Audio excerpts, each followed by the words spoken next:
Welcome to another episode of the Ultimate Freedom Teachings video series. Welcome to another edition of Brutally Honest Tuesdays. And here Robert is pounding his fist on his table again. Anger issues, Robert, anger issues. Okay, here we go. Today, I'm sure you've heard a saying something like, knowledge is power. Now, you may or may not know, I live in a small town in Virginia that's called Charlottesville, Virginia. And this is the home of one of the early presidents of the United States, Thomas Jefferson. And his home is a big tourist attraction, and he's a big name here, was involved with the University of Virginia that's here. It's a big deal here in my little town. And when you fly into the airport and you're waiting for your luggage, there's a big screen, flat screen TV up on the wall, and there's this quote from Thomas Jefferson that says, knowledge is power. And so today, on this Brutally Honest Tuesday, I want to push on that knowledge is power, because here's the truth, through my biased eyes, the truth with a capital T. That saying, knowledge is power, is absolutely true in most aspects of life. In most aspects of life, if you have certain knowledge that leads to certain skills, or that leads to you being able to do something differently, or do something better, or master a skill, or solve a problem, or whatever else, in many cases, in most aspects of life, knowledge, ideas, concepts, thinking, intellect, logic, data, is very useful, very supportive, and can make a big difference in life. But,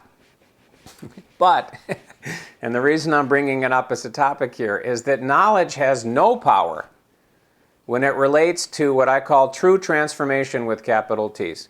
When it relates to spiritual development, if you want to use that label. When it comes to experiencing truth with a capital T. And when it comes to knocking out cloud cover, and by the way, if you don't know what I mean when I say knocking out cloud cover, and I use this gesture, use the metaphor of sun and clouds, you'll see a little banner on your screen right now of a link on my website. If you go there, you can register to get a free training that'll come to you by email and video, text and video, that'll ground you in the basic concepts, and you can quickly get up to speed on what I mean. When it comes to knocking out cloud cover, when it comes to, in my language, making the leap into phase 3 in ultimate freedom, when it comes to truly transforming your life, when it comes to healing wounds, when it comes to all the kinds of things that are limiting you and restricting you, and as it appears now, causing you pain or difficulty or challenge or whatever else it is, knowledge has no power at all, with some exceptions. There's exceptions to everything. It's a good first step to have some knowledge. And in the things that I share and the things that I teach, it always starts out with some ideas and some concepts and some knowledge. But what I discovered in a very, very frustrating mind way through so much of my life is, until the content of knowledge, when it relates to transformation with a capital T, spiritual development, truth, enlightenment, illumination, whatever you want to call it, I call it phase 3 in ultimate freedom now. When it comes to these kinds of things, that part of the human story, of the human experience, of the human game of your life, it must drop down to become experience. The ideas and the concepts are meaningless, except as a nice first step. But I thought I could think my way through the cloud cover. And I discovered, and it's been reinforced by hundreds of thousands of people all over the world right now, you cannot think the cloud cover away. You cannot think your way through the cloud cover. You cannot think your way, knowledge your way, information your way into experiencing what I call ultimate freedom, or whatever word you've used up till now about the pinnacle of spiritual development, the end of the road on the spiritual path, the truth path, whatever else. Something must happen to drop what's talked about at the idea and concept level down to experience. It must become experiential. And when I first discovered this, and again, it wasn't just like I became enlightened one day, or I'm so wise, or I'm so smart, or whatever. It was after hitting my head against the wall for so long, thinking, okay, I understand this. I get this. Why isn't my life changing? Then it became, okay, I get that. I get that being told the truth capital T, at the idea and concept level doesn't have any power. I get that it's got to drop down to experience. How? Okay, how do I do that? How can that happen? And as it turns out, on my unique journey, that was part of my journey for that to be revealed to me after I got to that point of hitting my head against the wall so often, getting that realization, okay, the ideas and concepts are nice, they're helpful, they can open the gateway to it dropping down into experience, but it's got to drop down into experience, and then how was revealed to me. And the first incarnation of that, which you may or may not know, was the Busting Loose Phase 2 teachings. And then the second incarnation of that, and again, you'll see the thing on the screen right now, to register for the free training to go much more deeply into this, the second incarnation of that, if you will, was the Ultimate Freedom teachings, the Ultimate Freedom experience, which were ways of dropping spiritual, truth with a capital T, transformational, whatever you want to call it, stuff from start with idea and concept so it's understood, and then through an experiential dynamic, drop it down to where you're actually experiencing the truth. And that, by the way, is what happens when you knock out the cloud cover. If this is the sun and this is the clouds, this is the experience of truth. And this, the cloud cover, is everything that blocks you from being able to either know it or experience it. But here again, you can know it and it does no good. I'm sure that you have studied something somewhere that says something like, we are spiritual beings having a physical experience. And who you really are is this amazing whatever being, and you have this power and that power and blah, blah, blah, and all these kinds of things, and you can create anything you want, which I've talked about in Friday Q&As and Brutally Honest Tuesdays before. You've studied something about truth and power and manifestation, but knowing it, again, if you're brutally honest, knowing these things doesn't do any good. It can seem like it does in the beginning, but ultimately it doesn't. It must drop down to experience. And so I became hungry for, okay, help me, what I now call true creative essence. I used to call consciousness, expanded self, and other labels at other times on my journey. Drop it down to experience. Make this real for me. Make this experiential for me. Make this something that I experience all day, every day, no matter what, without trying to technique my way there, which I've talked about before. Not this happens in my life, I don't like it, I want it to be different, I use some technique and I turn it into this. And you're constantly this.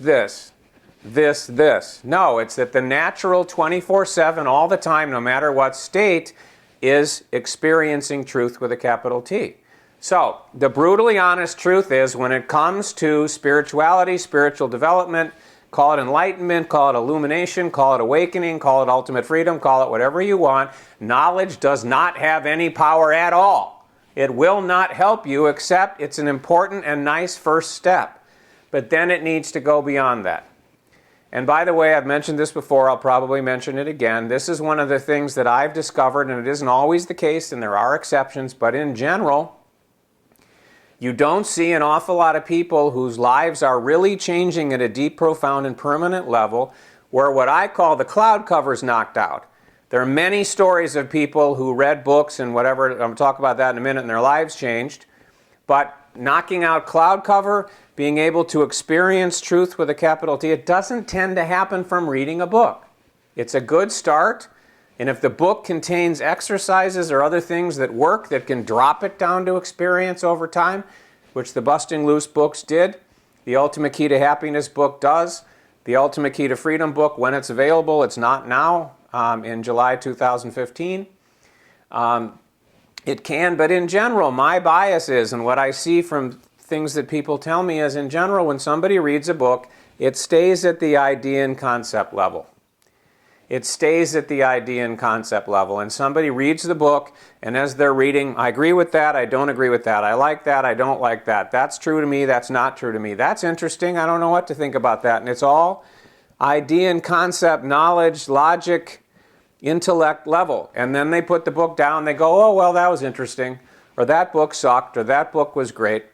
But nothing changes. It's just knowledge that goes into your brain, into your mind, into your whatever, I call it mind machine, in the Ultimate Freedom teachings. And let me give you another illustration of what I mean here. I went to college for 2.5 years and then I left. I never graduated. And while I was in college, there weren't very many courses or classes that I enjoyed very much. I was bored most of the time, not always, but most of the time.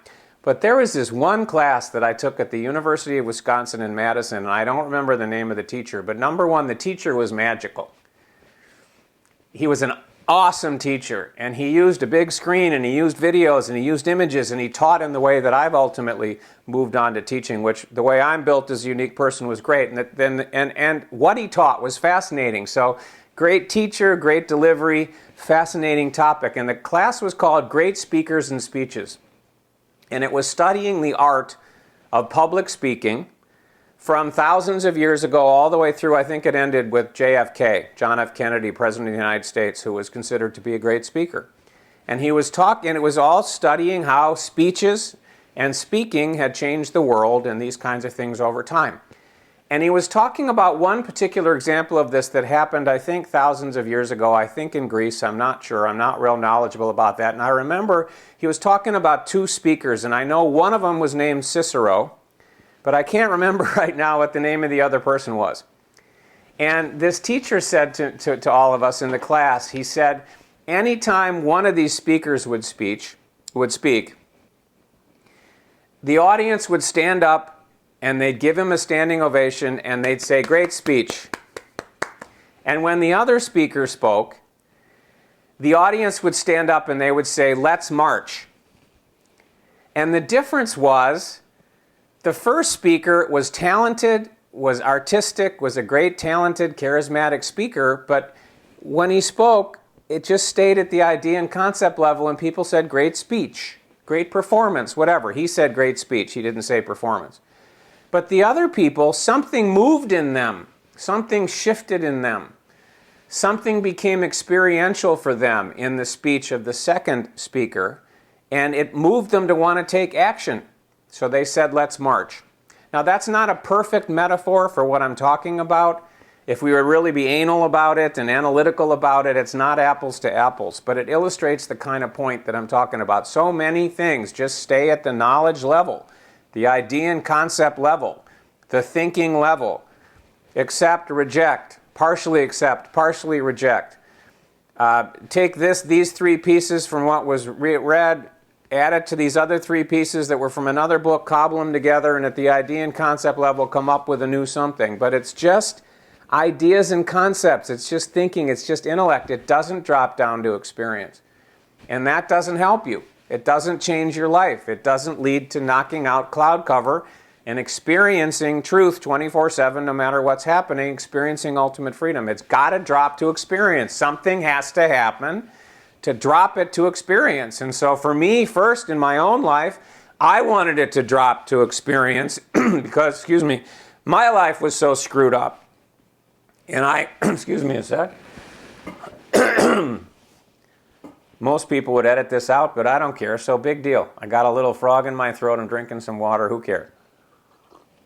All right, first for me, I wanted to have the relief, the benefit, the experience of truth, the ending of the dead ends, the ending of all these patterns that were repeating that were driving me crazy. I wanted the truth that had been revealed to me to drop down to experience so I could experience it myself.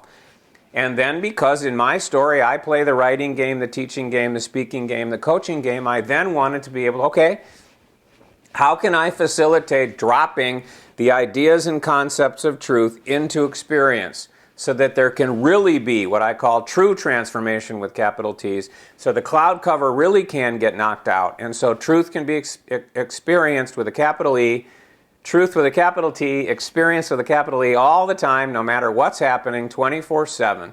And once that happens, when you get into a truthful relationship of everything that's happening, it ripples through and changes everything else too, and it opens the door to everything else changing in your life, patterns being broken, dead-end paths stopping, new paths being new patterns, all this kind of stuff. But it all comes to getting into a truthful with a capital T relationship with who you are, who you really are, what's really happening, what your story, your life is really all about, how everything really works, what's really going on at the experiential level. Now, nothing wrong with the knowledge level. Nothing wrong with having things at idea and concept level. It's just if that's where it stays all the time, nothing's going to change in your life. It has to drop down to experience. And my belief would be if you have had big breakthroughs, you have had major transformations in your life, it isn't because you thought something. It isn't because you figured something out. It isn't because you read an interesting something or saw an inspiring quote that stayed at the idea and concept level. Something happened that created a shift. Something became experiential, and maybe it was linked to an idea or a concept or knowledge, maybe it wasn't.